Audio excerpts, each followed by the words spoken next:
Alrighty, hello everyone. Welcome to SEO UnMasked, episode 81. Today is the 23rd of January in the year of 2020. Thanks for tuning in over the lunch hour. I'm Garrett Groff. I'm Vindeletta. Steve Brownlee. Well, what's new, Mr. Vincent?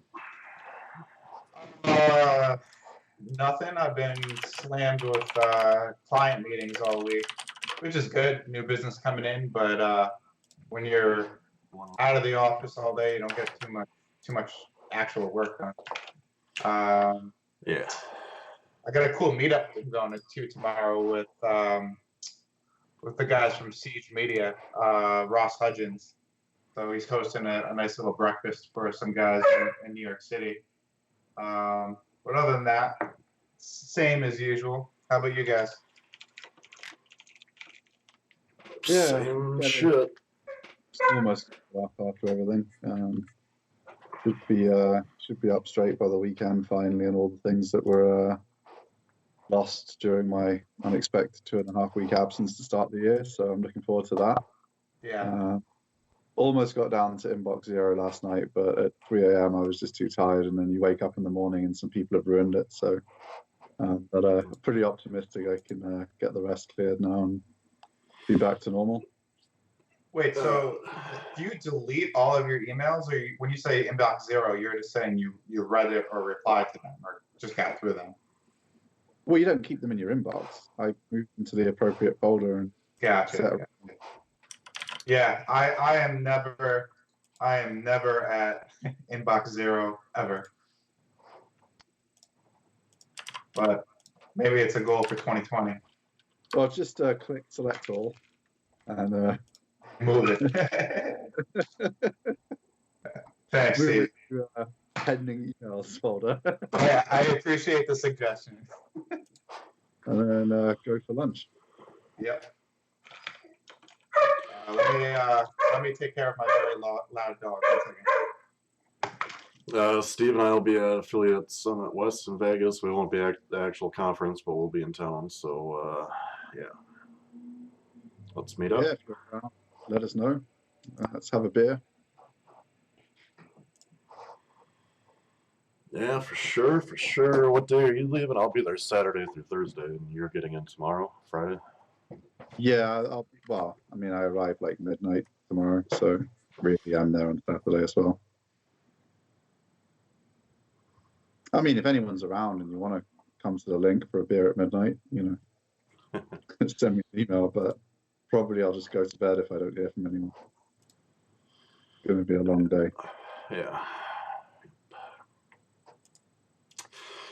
Other than that, I don't know what's new. No, let's crack on news while Vin's new item. Yeah, first up, I guess everyone's talking, a lot of people complaining that if you formerly had a featured snippet, plus you were ranking on the first page, most commonly, I believe, most people, I believe, if they had a featured snippet, they'd be ranking 1 or 2 pretty much, but Google's added in more to the diversity update where if you do have the snippet, say goodbye to your page 1 ranking. It's going to page 2 in organic. Yeah, it's kind of hard.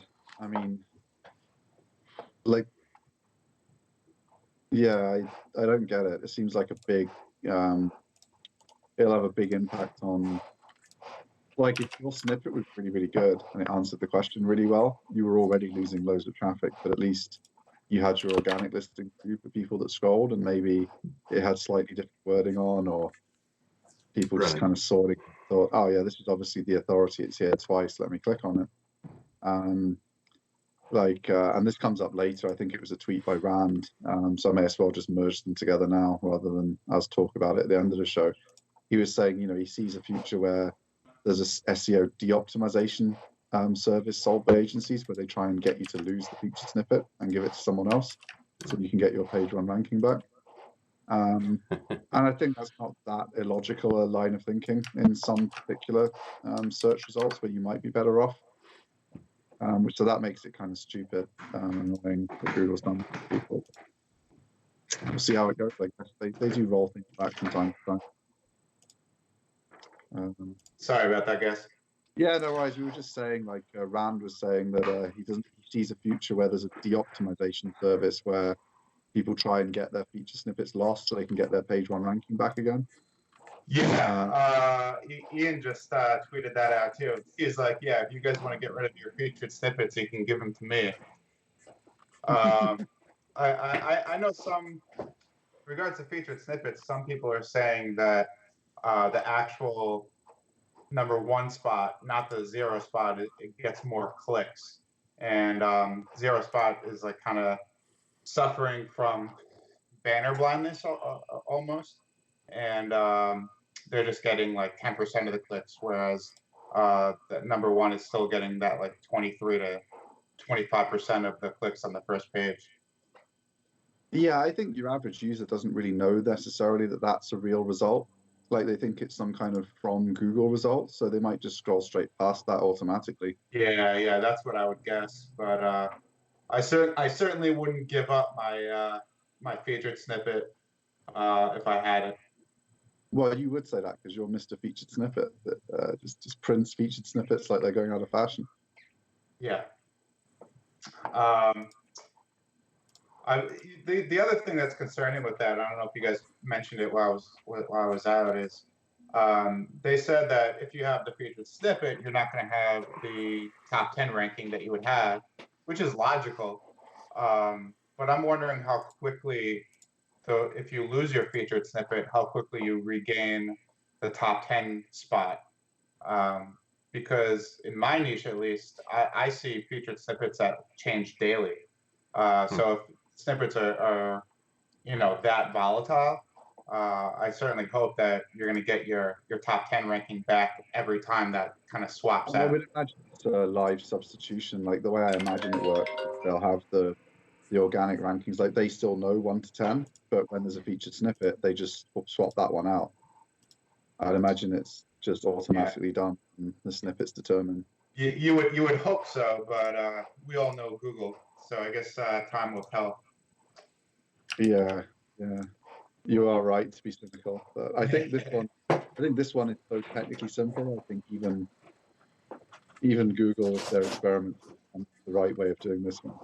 Yeah, I also saw how rank trackers plan on handling snippets now because I guess a lot of the lower end ones, they don't really track the snippet. A lot of people were complaining, like, everyone calls featured snippet position 0, right? Now the cheaper rank tracker is just going to call the snippet number 1. And a lot of people are getting confused, apparently, that are using this. I use SERPbook, and they don't actually give the featured snippets like a ranking. They'll just get like a tag on the keyword that says your site is featured in the featured snippet. Right. So that seems like a good workaround for that. Yeah, I haven't really used any like the cheaper trackers for a while. Like I used to use SurfFox. I thought it was a really good, cheap, basic one, but I don't know how they're handling snippets at all to begin with. Like Ahrefs, obviously they put the little image next to your ranking or whatever, and so I don't know, just something I saw people complaining about. Well, they'll all come up with their own way of doing it, and you'll just get used to how it's done. Like, I mean, I like the way SERPBrew does it just because I've got used to that now. But I imagine if I'd come from a different tool, like Garrett hardly uses it, and he's not a big fan of how they do things like show the local listings and things like that, the way they decided to do it. He'd prefer a different approach. So, and I get both sides of the argument, especially on the local. Like, do you want to know that it's fourth, or that it's number 1 in the local? Like, if the local box happens to be 1, 2, and 3, do you want it to show us a 1 with a star to say that it's local, or do you want it to, if it's 4, 5, and 6 where it happens to be on that SERP, do you want it to be a 4 with a star, but really you're number 1 in the local box, which is what you're trying to diagnose? So I can understand both of the argument for different ways of doing these things, but you just have to realize that they're dealing with Google messing things around all the time. They just have to try and get you the data in the most consistent way they can, and every tool is going to have a different solution. So I guess if you hate your tool enough, switch tool. There's not much point moaning about it because they're not going to. for you. So. Did you get to this other rant tweet about his salary or whatever the hell this is? I'll be right back. Well, Sorry, I gotta take this call. What's that?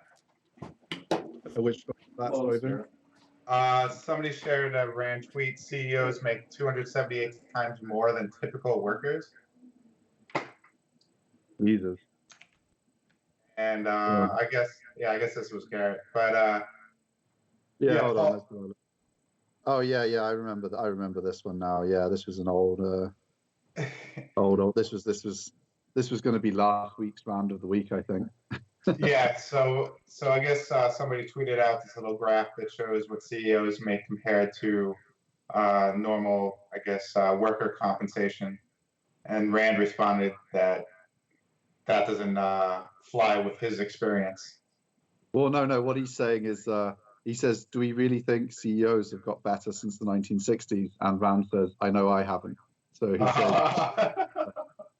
so that's why it's round of the week. At least he's honest about it. Yeah, a little self-deprecating humor makes them a little more approachable, I guess. That was quite funny. So rather than just ragging on him all the time, I thought I'd let his little joke be the. I'm just reading his Twitter description. Co-founder at SparkToro, husband to Everywhereist, author of Lawson Founder, feminist, and I guess his pronouns are he and him. This just seems ridiculous to me. Yes, yeah. Well, just in case, someone didn't call him she by mistake or something. Yeah. So we got some other news. The guys over at Surfer SEO just released a new feature for natural language processing analysis.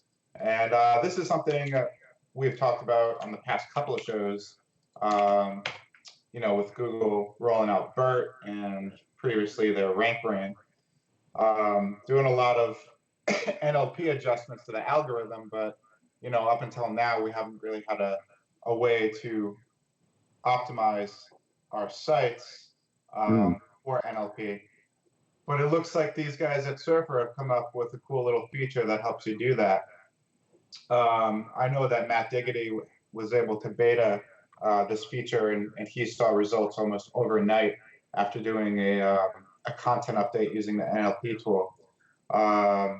So I shared the link in the show notes there, and also sharing another link to Surfer where they kind of describe how NLP is changing on-page SEO. But this feature that they added, it looks like there's some sentiment analysis. So the tool now tells you if the top ranking pages for your keyword have a positive or negative context. So that's important. If your review is positive and all the other pages have a negative sentiment, well, you're probably not going to rank as well as you could. More entity coverage, so you get a better. Isn't that kind of damaging to the review community? That if you're the one review that's being honest and ragging on something, you don't match, so you'll rank lower. That seems pretty. Seems like Google echo chamber getting even worse, than it already is. That brings us back to the conversation of how these correlational tools are going to be used over the long term. Because if you're just optimizing your pages to match basically the existing ranking pages, then it becomes the echo chamber. But the problem with that is it works, right? So these correlational tools, the suggested changes that they offer you, when you make them, more oftentimes than not, you're seeing a ranking increase. Have you ever put 5 H4s instead of an H1 on the page just to see? I haven't messed with that. I haven't taken their heading suggestions, but I do take their word length suggestions. Like a lot of times, if my article is 10,000 words and the average for the SERP is 5,000 words, when I decrease the length of my content, I did see a ranking boost. So I do believe that there's something to be said for these correlational tools. I think you're right. I think the reason is that Google is not the people that work there. I want to be clear. I'm not insulting anyone individually at Google. I think Google as a search engine is overhyped in its capabilities. I think it's less capable than it pretends to be. Yeah, and that's really why that's why the black hat community still exists, because those guys they exist to find those loopholes. And if Google was so good in its capabilities as they say they are, I think the black hat world would not be as prevalent as it is today. So yeah, I think Vince's probably right on that point. It's kind of interesting because I'd assumed Matthew Woodward's content was pretty aggressively optimized to the point of being obsessively optimized beforehand. So the fact he still saw overnight boost is kind of an interesting result by itself, because I know he's pretty, as we said on the last show, he's pretty thorough and obsessive about stuff. So yeah, for the most part, I wholeheartedly feel that both domain age and overall domain authority are the heaviest weighted factors in the entire algorithm. This time last year, I read some report that showed that the average page on the first page of Google is 3.3 years old. And you know what? That continues to be the case. So yeah, some of the other ranking factors still exist, but I think, domain age and domain authority, which is essentially number of backlinks, still remains king, and everything else is secondary to that. cool. But yeah, Garrett, I was just sharing the new NLP analysis update. Yeah. I'll have to check that out this weekend. Yeah, I'm gonna mess around with it this weekend and see what we can come up with. Diggity shared some pretty promising results. He did an update on one of his pages, or a couple of his pages, with the tool, and he had like an overnight traffic boner. So hopefully it works. We shall see. In other news, our buddies over at Authority Hacker just put a job posting up for an SEO manager. I've known these guys for a long time, and I've never seen them make a hire like this. To be clear, they're hiring an SEO manager for the Authority Hacker brand. It's going to be a telecommute position, and all they're looking for is somebody with 2 years of demonstrable SEO success, strong English skills, and a passion for SEO. So if any of you SEOs out there are looking for a telecommute job, you can't go wrong with Authority Hacker for sure.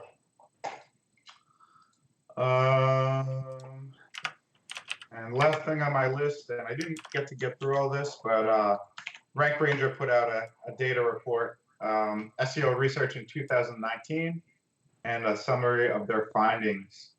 So this is a pretty big one, and I'll let you guys go through it at your leisure.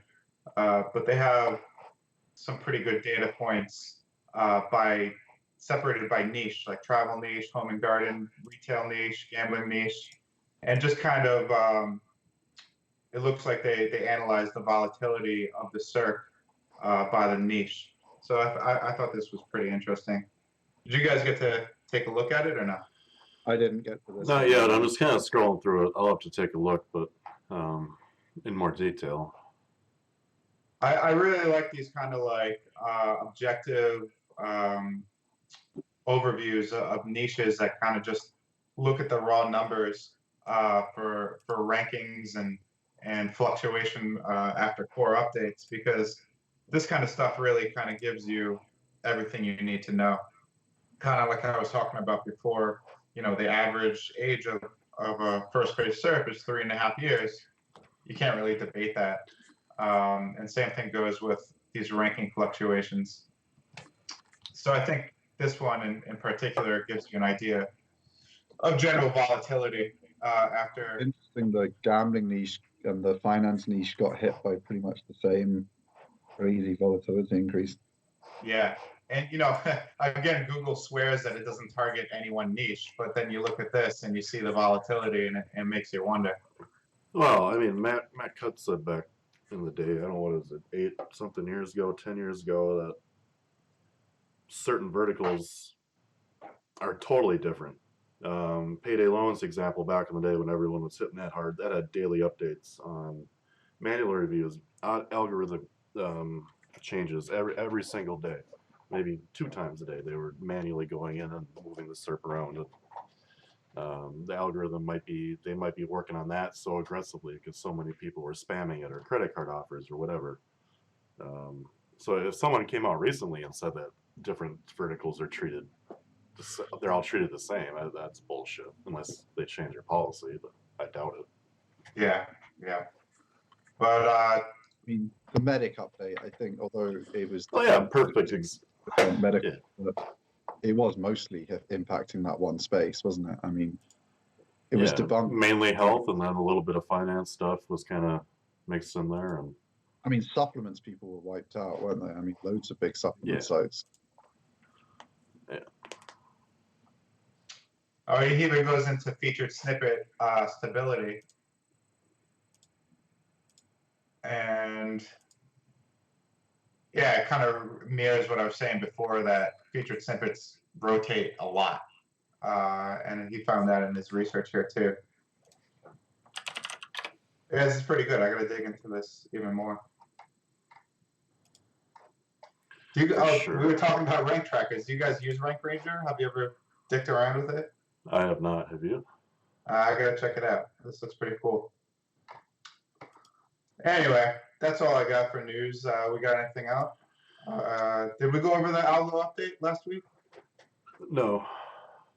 So yeah, like, I don't know. It rolled out, and if you guys remember, June of 18, or was it? No, it was June of 19. Yeah, I don't know what I'm thinking. June of 19 core update. June core update. Our health-related site. I'll share it on the screen for the viewers. You guys won't be able to see it, but I just took a little screenshot. We didn't really touch the site, you can see, until the end of 2018 or middle of 2018. Kind of started building links, really ramping up. Got killed in June. And it's just, I mean, not killed, we lost about 50% of the traffic, as you can see. And then, here, let me get the other screenshot. January core update actually treated us well for once. We're back to, or we will be back. And we haven't done anything. Steve and I decided we're not going to keep building a lot of links to it until we know what's going on. We got busy with normal work, so we're like, whatever. We haven't changed anything, hardly adding any content. We've added like 5 articles and 10 links since then. So, I mean, I'm pretty sure it's nothing we've done that's caused it to suddenly bounce back. And then you can see here, core update came around, and we're back up to, I didn't include the numbers on this sheet, but we're back to where we were at the June core update. So obviously, you know, I'd hope we'd get not like 100% increase in traffic, but, you know, a huge traffic owner. But I'm happy to see that the site wasn't totally, I don't want to use the word sandbox, but just kind of ducked down there maybe for authority or whatever the fuck in the niche. And it's nice to see that it's back hovering around where it was at. So now I guess we'll have to decide. You know, my target is now the site's so big for what it is with all the links. We have like 500 links to it or 400 links. Fucking rock the hell out of the affiliate pages and make a fuck ton of money and sell the site. But I think that's selling it seems like a good idea. We seem to be kind of bored with it in terms of, you know, because I don't want to do another health site again after like. No. I think we're lucky we didn't get hit in the medic update further than we did in the core update. So, you know, it's like I'd sooner. Getting it sold would be nice. Whatever update came out in March of 2019 hit us really hard. I lost about 30 to 50% of my traffic. But as of whatever happened in, I think it was when the BERT optimization hit, or algorithm update hit, everything started coming back almost immediately. And we're back up to our ceiling right now as far as traffic. But I don't really know what to associate that to. I don't know. It didn't seem like it happened from a core update. And when BERT hit, that was right around the 2-year anniversary of the site. So I don't know if we got like a boost for domain age too. as of right now, we're at all-time highs for traffic. So I'm hoping that trend continues. But this most recent update really was just like a blip on the radar. It didn't do much for us at all. It's pretty random. I had one chap tell me that like out of his agency clients, like they're just up and down between 5 and 15%, pretty much at random. And obviously, they all have the exact same strategy. His agency does the same thing, and Right. the changes were pretty. They weren't big, like just 5 to 15% of traffic one way or the other. Nothing mental anywhere in Yeah, his. and I haven't had much time to like look into what the core update was actually, if anyone had any data on it by now, or what was actually going on. I'm like scrolling through articles and, oh, this site was up and this other health site was down, and no one Well, I think really. they changed. They're changing like everything, so they're tuning up all of their different weightings, and so I think it's going to just affect like every industry. Within those industries, it's going to be pretty hard to tell what's specifically being boosted or why. Yeah. And I would hope, since both us and Vin did well, it's because the words on our pages were better than average, and Google finally understands that now and is giving us our due.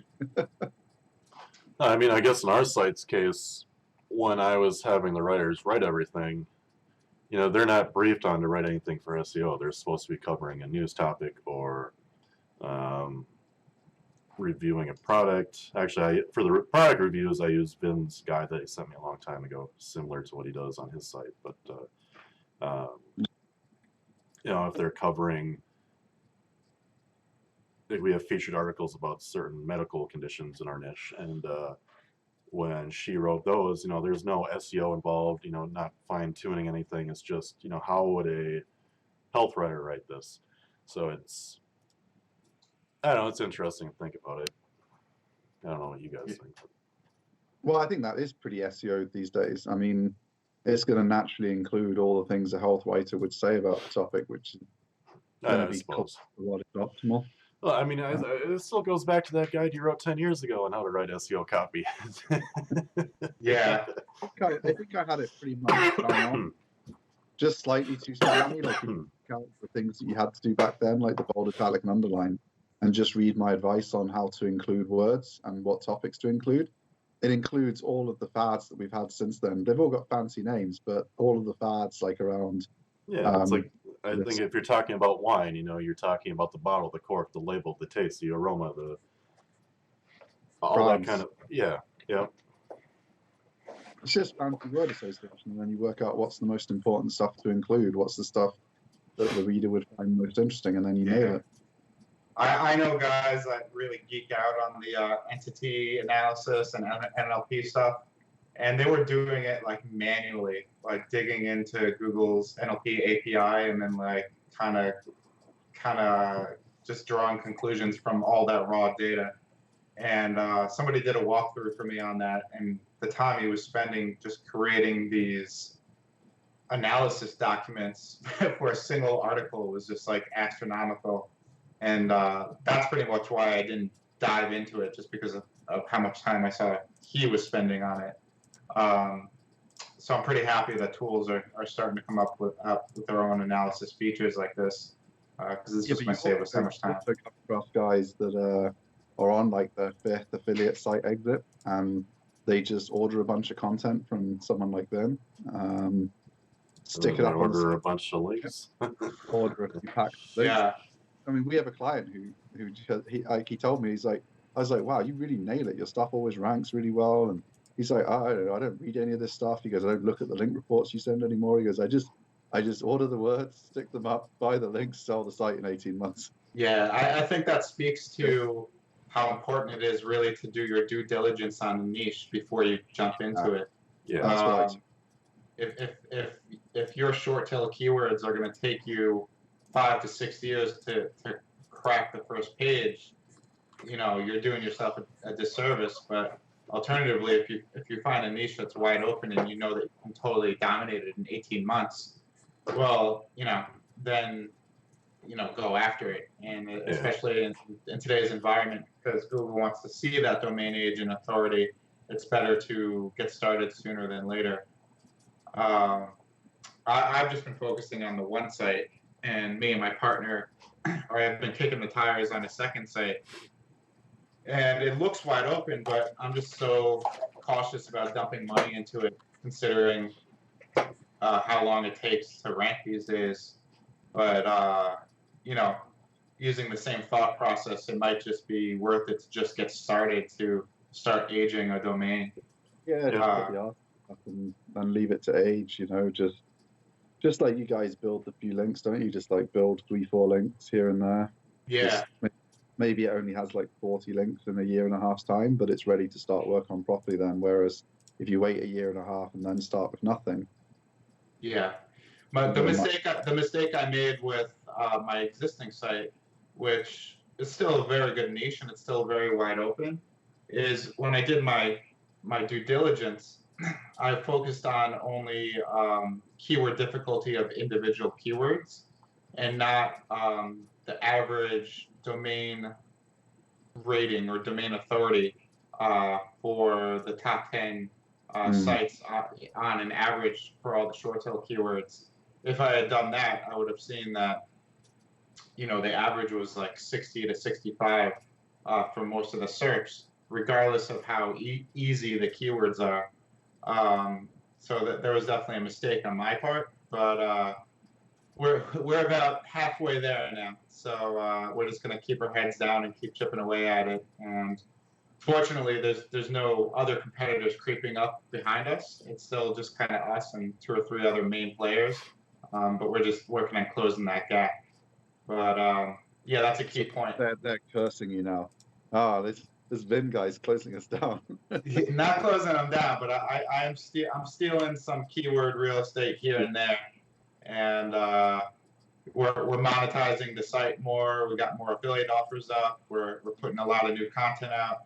So eventually we'll hit that critical mass, and it'll go from, you know, just average earnings to those sick earnings that we all want to see. But you know, my approach is just a matter of time at this point.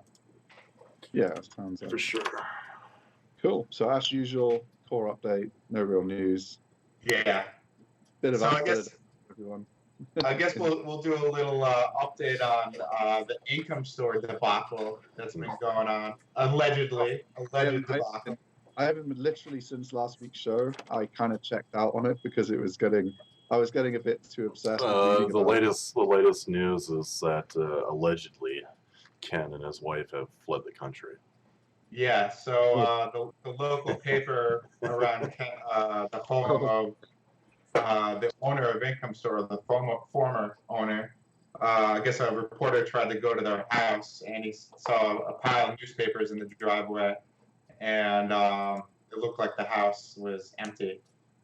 So you can kind of derive your own conclusion from that. And there's this one lady on YouTube that is kind of taking the reins with this whole thing, and she's putting out regular YouTube updates. I'm sharing those in the. So this chick's an attorney, right? So is she expecting to get some? She used to be an attorney. She's very clear to say she doesn't want to be an attorney anymore. She's no longer practicing, and this wasn't her area of.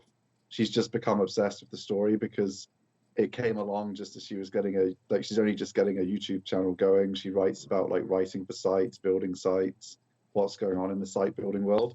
And then this crazy story about a site building company ripping everyone off came along. So she felt like got a bit obsessed with it, and there you go. Well, she does.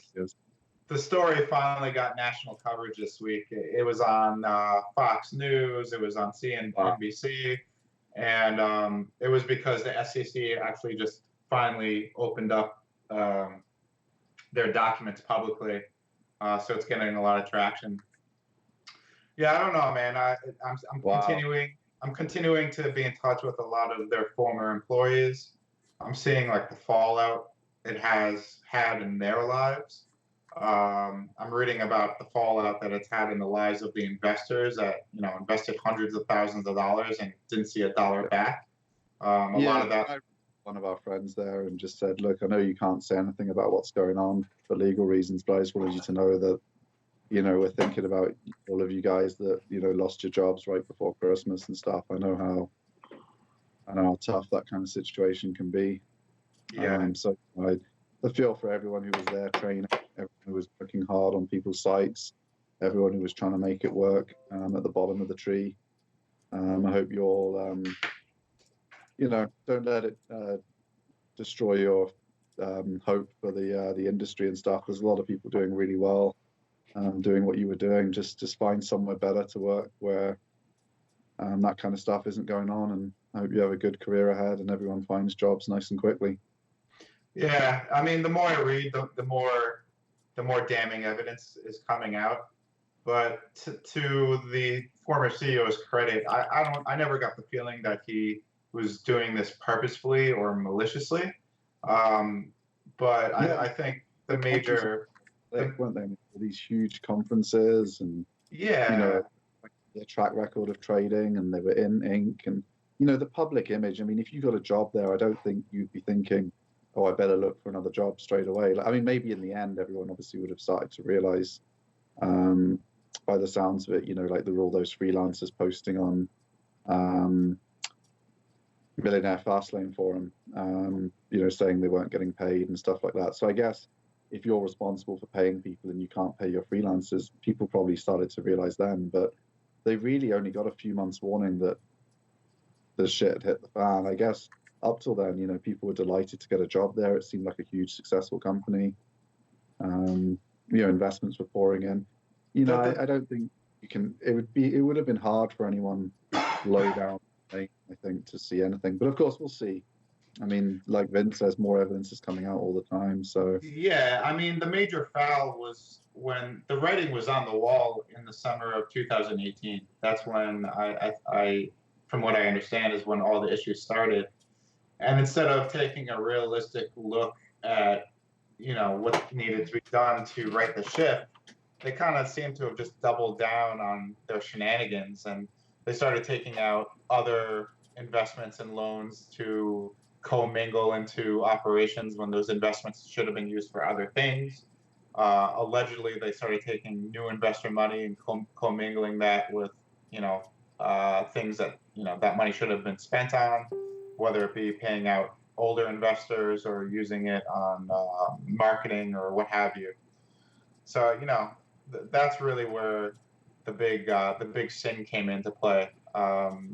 Instead of just doing the right thing and being honest about what was happening way back in 2018, they just kind of seemed to have kept it to themselves and maybe arrogantly thought that they could, do a few shady things here and there and right the ship and then get back to a golden standard. But obviously, that's not how it turned out. yeah, I mean, have you guys? I mean, I haven't seen, like, I still ask people like if they've heard about it in the investor community, and a lot of people, they've kind of heard a little bit about it, but it doesn't seem to have really sent shockwaves through the site buying and selling industry, or it doesn't seem to have become a big thing in our community generally. Those of us who knew of them or knew people there kind of know what's going on and heard about stuff before, but it doesn't seem to have become a big thing generally in the industry if you ask people or you see what's on people's minds. Yeah. I thought it would have kind of blown up a lot more and there would have been more kind of outrage, but it's kind of gone pretty quiet relatively for what you'd expect. Yeah, and I think part of that has to do with I'm sure all these site buyers have been told to not publicly talk about it because it's an ongoing investigation. So I think we'll probably get I think we'll get the real scoop once the SEC is finished with their receivership, and the former investors can kind of tell their story publicly. I just hope there's something left. I hope they, hope it's not as bad as it seems. Yeah, so somebody on Reddit, and I'm assuming it was a former employee, shared the entire list of sites. And some of them are offline and some of them are still online. But yeah, I'm going to guess that there's going to be a good percentage of their portfolio that is just completely dead at this point. Which send me sucks. that link. Yeah. Put it in the chat. I will. Let me see.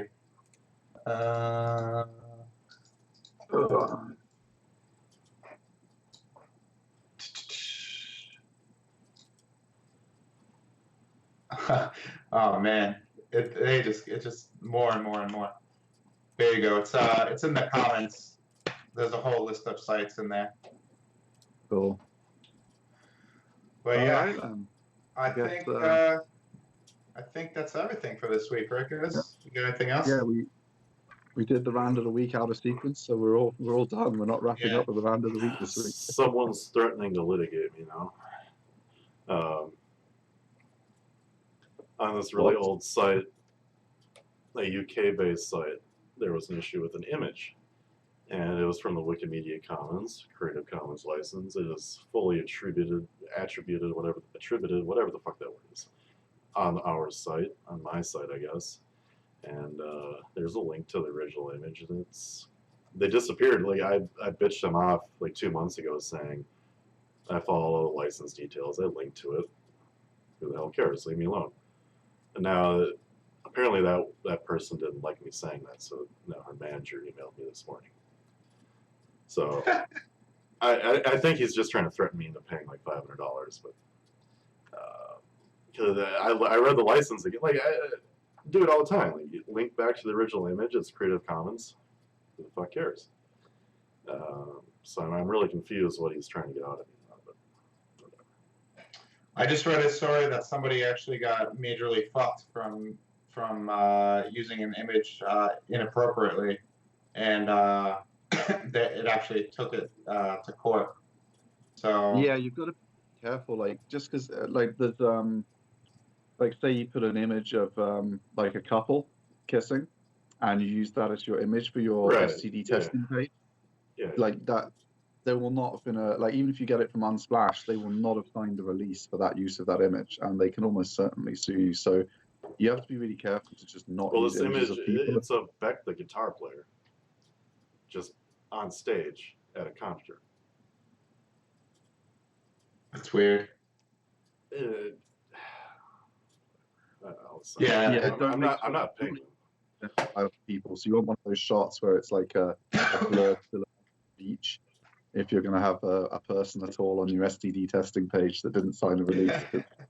Yeah, you got to be really careful with images. It's a really massive minefield. That's why whenever anyone asks like about the articles that Vin does for our clients, what's the score of these images? I'm like, look, these are just suggested images. It's down to the webmaster to ensure the likeness are right for the use in the article. Well, a few months ago on our healthcare site, there's some image trolls coming after me. And I go, this one's from Unsplash. I don't have to link back to it or anything. They're like, no, she's like, there's no way it was on Unsplash. My client's super upset you're using this image. And I sent her the link. Like, one, either he submitted the image, and that's his own fault if he's too stupid to remember. Or two, someone fraudulently submitted his image, and I'm sure Unsplash has to deal with it at that point. And then she left me alone. I just put up a different image anyways. I'm like, not going to deal with this, but I have a record that it was on Unsplash. Yeah, for the most part, when those stock image companies send C&Ds for if they think you're using an image that you didn't license, they're never going to take it to court because it's just not worth it for them to do so. But it seems like some of these photographers they're just crazy, and they'll spend the legal fees to protect their. Well, it's like, dude, it's like, okay, yeah, you took this picture of Glenn Beck, or not Glenn Beck, whatever Beck's first name is, a guitar player, not the guy from TV. Jeff Beck. Yeah, Jeff. Okay, you took the picture, you put it on Wikimedia Commons as a Creative Commons licensed image. The stipulation is that I link back to it, which I did. If you don't like that, remove the image from the Commons, if you're even able to do it at that point. Right. If you want to get paid for it. I think in your case, Garrett, that the worst it'll get is you just have a lawyer review the issue, and they'll send a letter to them, and that'll probably be it. But it would suck because you did what you were supposed to do, and you're going to end up having to pay a lawyer, for an hour or two to write a letter. I know you can write. There's law firms where you write the letter yourself, and they send it for you on their headed paper, and they charge you like $50. Oh, that's good. That's a good deal for sure. How do you think the debt collection industry works? They don't actually get a lawyer to try and collect your debts. They pay the letter fee and send the letter out on the collection agency's behalf. It's all just like it's a lawyer letterhead, because some of these law firms are pretty small and they need the money. Yes. I mean, and the letter's technically legal. They wouldn't, obviously you couldn't send. Well, you might go to a law firm to do it, but generally speaking, you won't find law firms that will send out something that they wouldn't have sent. But they're just not charging you the full price because you're just writing it, and they're just rubber stamping it, so to speak. Yeah, that's a good racket for the attorneys. If they can get enough clients that just need to send these letters out all day long, $50 a pop. Yeah, some debt collection agencies, I mean, they'll be sending out 1,000 a week. I mean, that's 25 to 50,000 a week in billings just for. Holy shit! All right, guys, I gotta run because I got another meeting in a couple minutes. Yep. But all right, we did good 2 weeks in a row, so that's the beginning of the trend. Well, now next week I'll be on a plane. So, well, actually, hold on. Let me see what time my flight is leaving Vegas here. Because that would mean it's 11 my time, 9 a.m. in Vegas. That'll be before I even got to check out. They got free Wi-Fi in planes now, buddy. So. I'm sure. The first class cabin would just be fucking thrilled me shouting about SEO. Yeah, you guys hear me over the fucking engine? All right, guys, I gotta run. I'll catch you all next week. 1A. Yeah. See you guys. Adios.